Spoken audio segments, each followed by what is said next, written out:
외국인 전용 클럽에 경찰관이 출동해 마약을 투약하고 유통한 외국인을 검거합니다. 경찰은 환각작용을 일으키는 야발한 향 정신의약품을 무더기로 압수했는데 적발된 외국인 마약 사범은 출근 전 야발을 상습 투약하고 환각 상태로 일한 것으로 드러났습니다. 대구 한 주택가에서는 검은색 옷을 입은 한 남성이 마약을 던지고 사라집니다. 이렇게 도시와 농촌을 가리지 않고 마약이 광범위하게 퍼지고 있습니다. 대구와 경북경찰청은 지난 3월부터 마약류 사범을 집중 단속해 1,014명을 붙잡았고 이 가운데 147명을 구속했습니다. 마약 사범이 지난해 같은 기간에 비해 70% 가까이 급증했는데 이 가운데는 10대 청소년도 42명이나 됩니다. 가장 큰 문제는 적발된 마약 사범 10명 가운데 4명꼴로 재범이라는 겁니다. 이번에 적발된 마약 사범 가운데 대구는 49%, 경북은 36%가 중독의 고리를 끊지 못하고 2번, 3번 마약에 손을 댄 것으로 나타났습니다.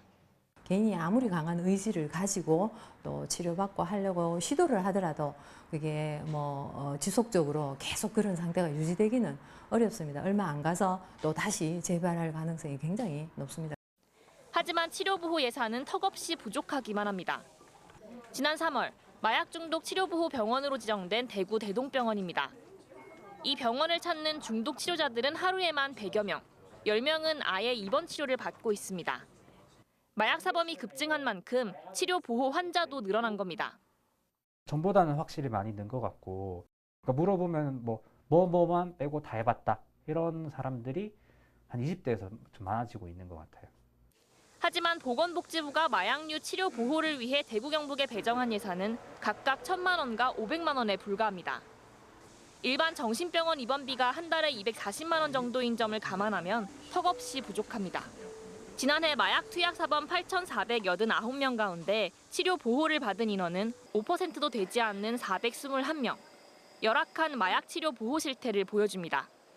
올 6월 기준에서요. 원래 예산이 4억 1천만 원이었는데 90% 이상이 벌써 소진이 됐습니다. 국가와 지자체가 치료 보호 비용을 모두 부담하는 마약류 관리법이 내년 1월부터 시행이 됩니다. 이에 맞춰서 정부가 내년 예산은 아마 충분히 편성하고 확보해야 될 것으로 봅니다. 마약 사범이 급증하는 상황에서 재범을 막기 위한 치료 예산이 크게 확대돼야 한다는 목소리가 높아지고 있습니다. TBC 남효주입니다.